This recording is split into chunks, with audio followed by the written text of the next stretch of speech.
Falcons linebacker James Pearce Jr.'s NFL career just might be over for good. After an alleged domestic assault that ended in a police chase, the 22-year-old rookie is facing 5 felony charges and now sits in a Miami-Dade jail cell while the league, his team, and the public decide what comes next. So let's talk about how James Pearce Jr. went from a promising rookie season with the Atlanta Falcons to potentially facing decades in prison. The night everything fell apart. James Pearce Jr. was arrested on February 7, 2026. He was 22 years old. He played defensive end and linebacker for the Atlanta Falcons. He had just finished his rookie season. He recorded 10.5 sacks, 26 tackles, 16 quarterback hits, 45 pressures, the Falcons' rookie record, 1 forced fumble, and 1 recovery. He finished third in AP NFL Defensive Rookie of the Year voting. 2 days before his arrest, his mother gave a speech at NFL Honors, praising his character. She called him a man with a heart of gold. Then came February 7th. The incident started at or near the Doral Police Department headquarters in Doral, Florida. Officers were called to handle a reported dispute between Pearce and his ex-girlfriend, WNBA Los Angeles Sparks forward Ricky Jackson. The couple had broken up in September 2025. The details of what triggered the argument have not been made public. No full arrest affidavit has been released. What happened next turned a domestic dispute into a felony case. Pearce fled the location in his vehicle. Officers pursued him. The chase ended when Pearce crashed his vehicle into at least one other car at the intersection of Northwest 103rd Avenue and 66th Street. Video footage from the scene shows multiple officers, reportedly up to 7, struggling to subdue and handcuff him after the crash.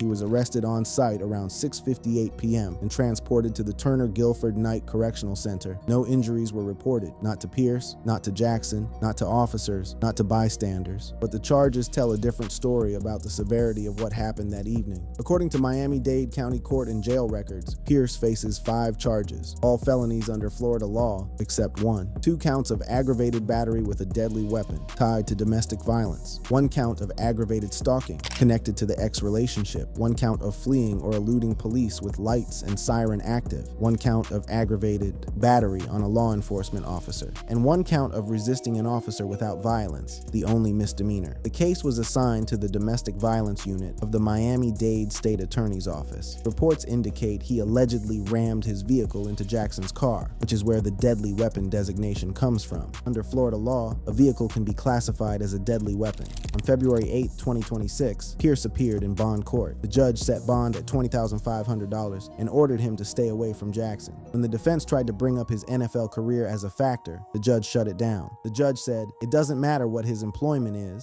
I have an individual charged with a crime." As of that hearing, Pearce remained in custody pending bond payment. Doral Police Chief Edwin Lopez confirmed the details to local media: the chase, the crash, the arrest, but the department has not released the full arrest report. Now, this is someone who just 2 days earlier was being celebrated. His mother stood in front of cameras at NFL Honors and spoke about the kind of man he was, and then footage surfaced of him crashing a car during a police chase, being wrestled to the ground by 7 officers, and getting booked on 5 felony-level charges involving domestic violence, stalking, and assaulting a police officer. The speed at which this unfolded matters. It was not a slow unraveling. It was one evening, one sequence of decisions: a dispute, a flight, a chase, a crash, an arrest, all within what appears to be a matter of hours. And those hours may have cost him everything he spent his life working toward. To understand why this feels so catastrophic, you have to understand what Pearce was supposed to be and what people already feared he might become.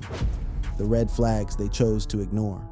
Long before February 7th, 2026, there were warnings about James Pearce Jr. They were not quiet warnings. They were loud, documented, and circulated across the NFL scouting community before he was ever drafted. Pearce played his college football at the University of Tennessee from 2022 to 2024. His production was undeniable. In his final college season, he recorded 14.5 sacks. He was fast, explosive, and disruptive off the edge. Based purely on talent, he was projected as a top 10 pick in the 2025 NFL draft. Some mock drafts had him going as high as the top 5, but talent was never the concern.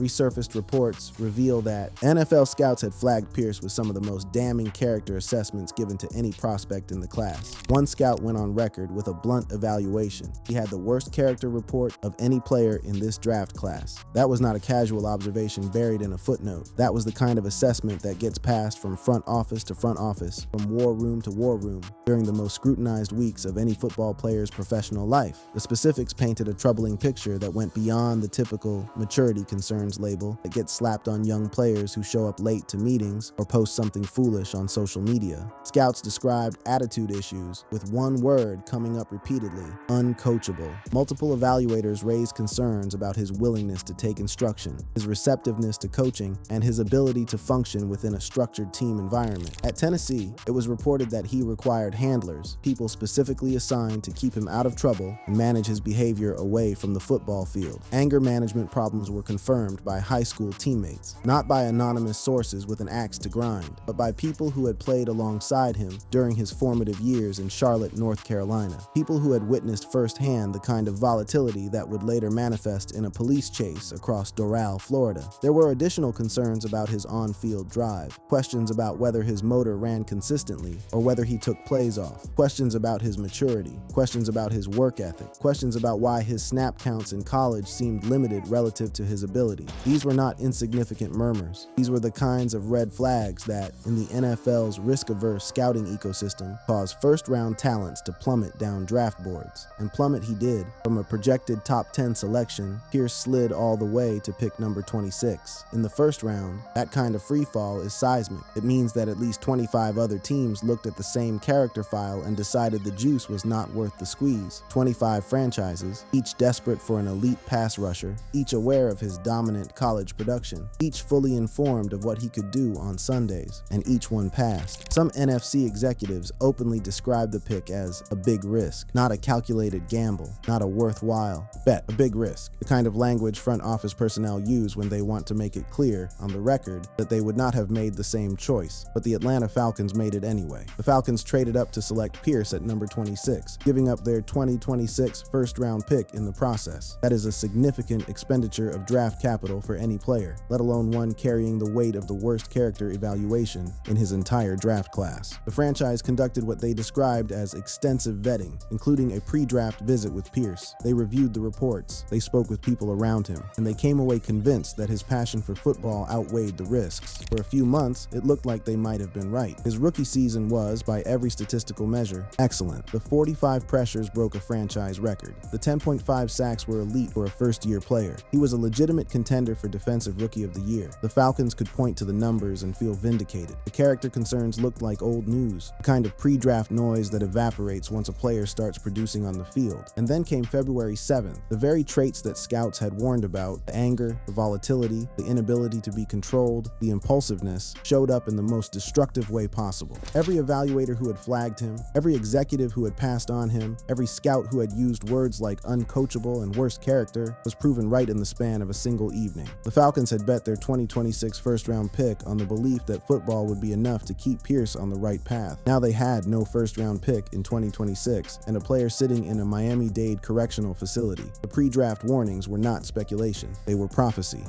What the law says and what it could cost him. The charges James Pearce Jr. faces are not traffic violations or misdemeanor scuffles that get resolved with community service and a public apology. These are serious felonies under Florida's criminal code, and the potential penalties associated with them are staggering in their scope and severity. Let's walk through them one by one, because the details matter enormously when assessing whether this man will ever play professional football again, or whether he will spend his mid-20s and possibly his 30s inside a Florida state prison. The 2 counts of aggravated battery with a deadly weapon fall under Florida Statute 784.045. Each count is classified as a second-degree felony. Each carries a maximum prison sentence of 15 years and a maximum fine of $10,000. The deadly weapon, in this case, is his vehicle. Reports indicate he allegedly used his car to ram into Jackson's vehicle, and under Florida law, any object used in a manner likely to cause death or great bodily harm qualifies as a deadly weapon. The fact that this incident is tied to domestic violence opens the door for domestic enhancers, additional sentencing provisions that the prosecution can invoke specifically because the victim was an intimate partner. Furthermore, if the prosecution successfully argues that the vehicle was used in a manner analogous to a firearm, launching it at another person with the intent to cause catastrophic harm, Florida's 10 to 20 life sentencing provisions could theoretically apply, mandating even steeper minimum sentences. 2 counts means 2 separate convictions are possible, and sentences could potentially run consecutively rather than concurrently. The aggravated stalking charge falls under Florida Statute 784.048 and is classified as a third-degree felony. It carries a maximum of 5 years in prison and a $5,000 fine. This charge is directly connected to the relationship between Pearce and Jackson, who had separated in September 2025. Stalking charges require a pattern of behavior, repeated unwanted contact or threats that serve no legitimate purpose and cause the victim substantial emotional distress. The fact that prosecutors filed this charge suggests they believe the evidence demonstrates more than a single incident of contact. The no-contact order already imposed by the court reinforces the notion that the judicial system views Pearce as a credible threat to Jackson's safety. The fleeing or eluding police charge falls under Florida Statute 316-1935-2 and is initially a third-degree felony, carrying up to 5 years in prison and a $5,000 fine. However, and this is critical, if the prosecution can demonstrate that Pearce drove with wanton disregard for the safety of persons or property during the chase, the charge can be elevated to a second-degree felony, bumping the maximum sentence to 15 years and the fine to $10,000. Given that the chase ended with Pearce crashing into at least one other vehicle at a busy intersection, the reckless enhancement seems not only plausible, but likely. On top of the prison time, a conviction on this charge mandates a driver's license revocation of 1 to 5 years. The aggravated battery on a law enforcement officer charge is the most severe individual count on the sheet. Under Florida Statute 784.07, it is classified as a first-degree felony. It carries a maximum sentence of 30 years in prison and a $10,000 fine, with a mandatory minimum of 5 years. 5 years, not as a possibility, but as the floor. If convicted on this charge alone, Pearce will go to prison for at least half a decade, regardless of any other factor. The allegation appears connected to the vehicle crash and the subsequent struggle with officers, though some reports dispute the specific details of this charge. Regardless, the fact that it was filed indicates the prosecution believes an officer was battered during the encounter, potentially through the vehicle strike itself. The final charge, resisting an officer without violence under Florida Statute 843.02, is the lone misdemeanor. It carries up to 1 year in jail and a $1,000 fine.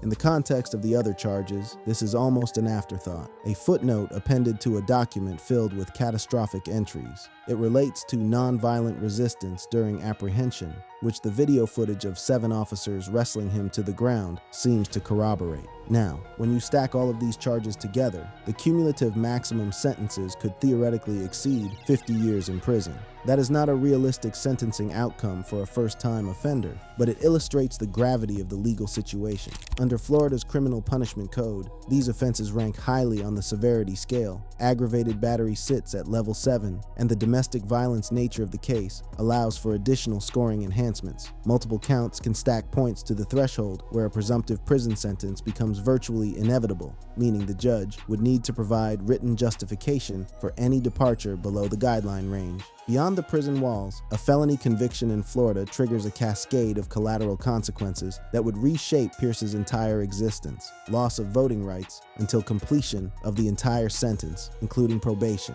A permanent ban on firearm ownership, barriers to housing applications, employment opportunities, and professional licensing. And for a 22-year-old whose entire professional identity is tied to a sport that requires team approval and league clearance, a felony record is not merely an inconvenience. It is a potentially insurmountable obstacle. A plea deal remains possible, and in many similar cases, it has been the mechanism through which athletes have avoided the most extreme outcomes. But the domestic violence nature of these charges significantly limits prosecutorial flexibility. Florida courts take DV cases with heightened seriousness, and the political optics of offering a lenient plea to a professional athlete in a high-profile domestic violence case are, to put it mildly, unfavorable.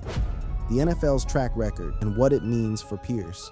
To understand what the NFL is likely to do with James Pearce Jr., you have to look at what the league has done with players who found themselves in comparable situations. The precedents are well documented, deeply instructive, and, for Pearce, overwhelmingly discouraging. The case that reshaped everything was Ray Rice in 2014. Rice, then a running back for the Baltimore Ravens, was arrested in February of that year for assaulting his then-fiancée, Janae Palmer, in an Atlantic City casino elevator. He knocked her unconscious. He was indicted for third third-degree aggravated assault. The NFL initially suspended him for just 2 games, a punishment so lenient it sparked widespread public outrage. Then, in September 2014, video footage of the full incident surfaced publicly. The footage showed Rice punching Palmer and then dragging her unconscious body out of the elevator. Commissioner Roger Goodell imposed an indefinite suspension. The Ravens released Rice immediately. He appealed, won reinstatement in November 2014, but no team ever signed him again. His career ended at 27 years old. The scandal forced the NFL to overhaul its personal conduct policy, establishing a 6-game baseline suspension for first-time domestic violence offenses involving physical force. Greg Hardy's case in 2014 and 2015 added further texture to the league's evolving approach. Hardy, a defensive end then with the Carolina Panthers, was arrested and convicted in a bench trial for assaulting his then-girlfriend, Nicole Holder. The details were harrowing. He threw her onto furniture covered with guns, strangled her, and threatened to kill her. The charges were dismissed on appeal when the victim did not cooperate with the prosecution. The NFL suspended Hardy for 10 games after conducting its own investigation,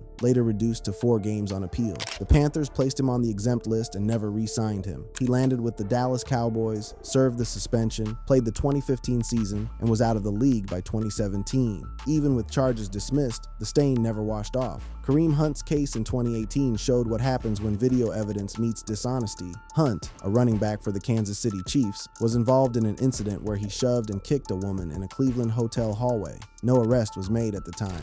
When video surfaced in November 2018, the Chiefs released him immediately, not solely because of the footage, but because Hunt had been untruthful with the organization when initially asked about the incident. The NFL placed him on the exempt list and later suspended him for 8 games. Hunt signed with the Cleveland Browns in February 2019, served the suspension, and continued his career. He remains active. His case demonstrated that a second chance is possible, but it required reduced or absent criminal charges, a willingness to accept accountability, and a team willing to absorb the reputational cost. Tyreek Hill's prolonged history with domestic violence allegations offers yet another data point. Hill pleaded guilty to domestic battery during college in 2014 and received probation. In 2019, a child abuse investigation involving his son surfaced, but no charges were filed and no NFL suspension followed. In 2025, his estranged wife alleged multiple incidents of domestic violence in divorce filings, prompting an ongoing NFL investigation. Throughout all of this, Hill has remained active in the league, collecting massive contracts and all-pro selections. His case illustrates a troubling but real dynamic. Elite production can insulate a player from consequences when criminal charges are not filed or are resolved without conviction. Adrian Peterson's case from 2014 involved felony child abuse charges for using a wooden switch to discipline his 4-year-old son. He pleaded no contest to a reduced misdemeanor charge of reckless assault, received probation and a fine, and was suspended for the remainder of the 2014 season. He was reinstated for 2015 and continued playing until 2021, enjoying a long and productive career despite the incident. These cases, taken together, reveal a clear pattern in how the NFL processes domestic violence situations. Video or strong physical evidence dramatically increases the likelihood of release and career-ending consequences. Rice is the definitive example. Dismissals or victim non-cooperation can open pathways back to the league. Hardy and, in some respects, Hill demonstrate this. Accountability, cooperation, and time can allow for second chances. Hunt and Peterson show that rehabilitation is possible when the legal outcome is manageable. Where does Pearce fall on this spectrum? Closer to Rice and Hardy than to Hunt and Peterson, and that is a devastating placement for a 22-year-old rookie. Consider the elements: 5 felony charges involving a vehicle used as a weapon, a police chase through a residential area, a crash at a public intersection, physical resistance against multiple officers, and stalking allegations tied to a documented breakup. There is video footage. There are multiple witnesses, law enforcement officers who were directly involved. The victim is a public figure. The domestic violence unit is handling the prosecution, and the pre-existing character concerns from the draft process now serve as a retroactive indictment of his behavioral pattern. The NFL's personal conduct policy, reformed specifically because of cases like these, gives Commissioner Roger Goodell the authority to impose indefinite suspensions. Even if Pearce is acquitted or has charges reduced, the league can, and historically does, impose multi-game suspensions based on its own investigation. The standard is not beyond a reasonable doubt. The standard standard is whether the league believes a violation of the conduct policy occurred, and with the evidence profile this case carries, that determination seems predetermined. Insiders have already begun projecting the most likely outcome. Kevin Knight, a prominent Falcons insider, has stated plainly, his NFL career is likely over. That is not hedging. That is not speculation wrapped in qualifiers. That is a direct assessment from someone embedded within the team's information ecosystem. Atlanta, the fans, and what comes next. The Atlanta Falcons are now left holding the wreckage of a decision that, just weeks ago, looked like one of the best picks of the 2025 draft class. The team's official response has been measured, clinical, and deliberately non-committal. They issued a statement. We are aware of an incident involving James Pearce Jr. in Miami. We are in the process of gathering more information and will not have any further comment on an open legal matter. At this time, no additional comments have followed. No definitive action has been taken as of February 8, 2026. But the internal calculus is almost certainly far less ambiguous than the public-facing silence suggests. The organizational context surrounding this arrest compounds its impact exponentially. The Falcons finished their 2025 season at 8-9, a record that prompted the firing of both head coach Raheem Morris and general manager Terry Fontenot. The regime that drafted Pearce, the one that conducted the vetting, that traded up to get him, that staked its evaluation credibility on the belief that his talent would outrun his character concerns, is gone. In its place, new leadership has arrived, including head coach Kevin Stefanski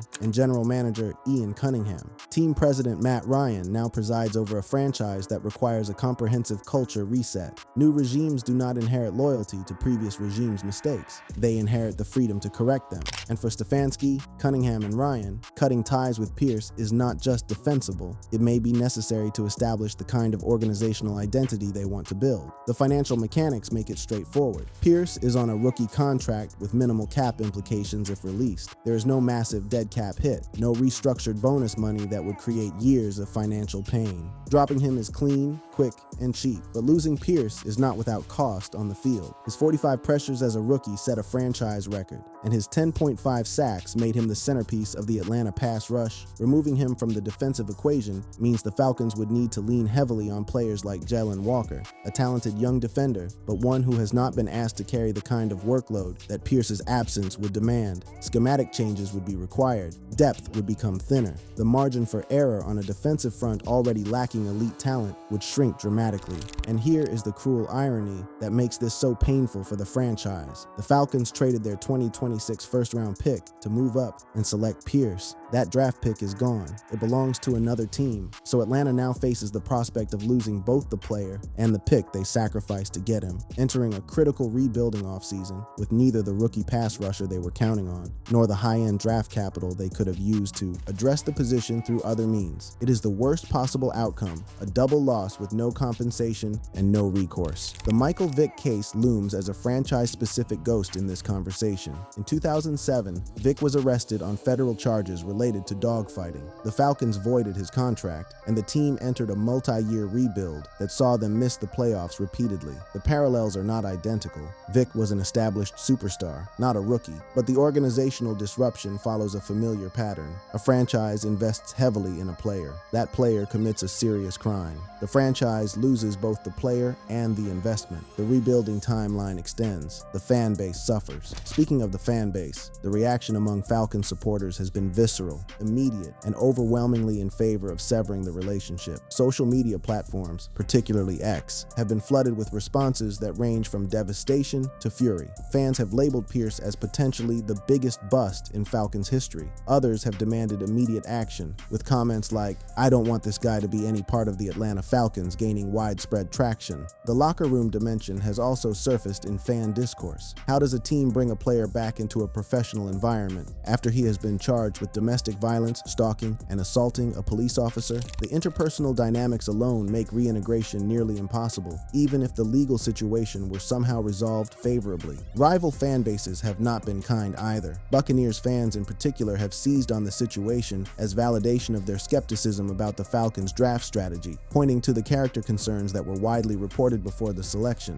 The jokes write themselves, and the internet has not been shy about writing them. The viral observation that it took 7 officers to subdue Pearce has been repurposed as a dark punchline about his on-field physicality. His mother's NFL honors speech has been shared thousands of times with commentary about how poorly it has aged. The Eugene Robinson comparison has resurfaced. Robinson, a Falcon safety, was arrested the night before Super Bowl LIII in 1999 for soliciting a prostitute, as evidence of a franchise curse that turns good moments into public embarrassments. Then, there is the broader personal toll, the dimension of this story that extends beyond football contracts and draft picks into the life of a 22-year-old human being whose world has imploded. Pearce faces the immediate realities of incarceration stress, public humiliation on a national scale, the permanent severing of his relationship with Jackson through a court-ordered no-contact mandate, and the looming prospect of years spent navigating a criminal justice system that has already demonstrated it will not grant him preferential treatment. His reported history of anger management problems and the behavioral issues that dogged his pre-draft evaluation suggest underlying emotional volatility that this crisis will exacerbate, not resolve. Mental health professionals who study athlete crises in similar contexts point to elevated risks of anxiety, depression, isolation, and substance abuse, particularly for young men whose entire identity has been constructed around athletic achievement and who now face the disintegration of that identity in real time. His family, particularly his mother, faces the whiplash of having publicly praised his character just 48 hours before his arrest. The embarrassment is compounded by the public nature of both events. The speech and the arrest are now permanently linked in the public consciousness, one immediately following the other in a sequence so painful it reads like fiction. The financial strain is not insignificant either. Bond alone was set at $2,500. Legal defense for 5 felony charges in a high-profile domestic violence case will cost substantially more. If endorsements existed, they will not survive this. If his rookie contract is voided due to conviction and incarceration, the salary that was supposed to sustain him through his early 20s disappears. For a 22-year-old whose earning potential outside of professional football is undefined, the financial implications are severe. As of February 8, 2026, James Pearce Jr. sits in a Miami-Dade correctional facility. His bond has been set. His no-contact order has been issued. His case has been assigned to the Felony Domestic Crimes Unit. The Falcons have said nothing beyond their initial statement. The NFL has not yet placed him on the exempt list, but the league's investigation machinery is almost certainly already in motion. Analysts are projecting that his absence will shift defensive responsibilities to Jalen Walker and could contribute to another sub-500 season for Atlanta. If convicted on the most serious charges, his career is over. If he accepts a plea deal, his career may still be over. The reputational damage, the felony record, the league's conduct policy, and the absence of organizational goodwill all point toward permanent exclusion. If, against the odds, charges are dropped or significantly reduced, a path back to football exists in theory, but it would be narrow, fraught, and shadowed by every scout report that ever warned this was who he was. James Pearce Jr.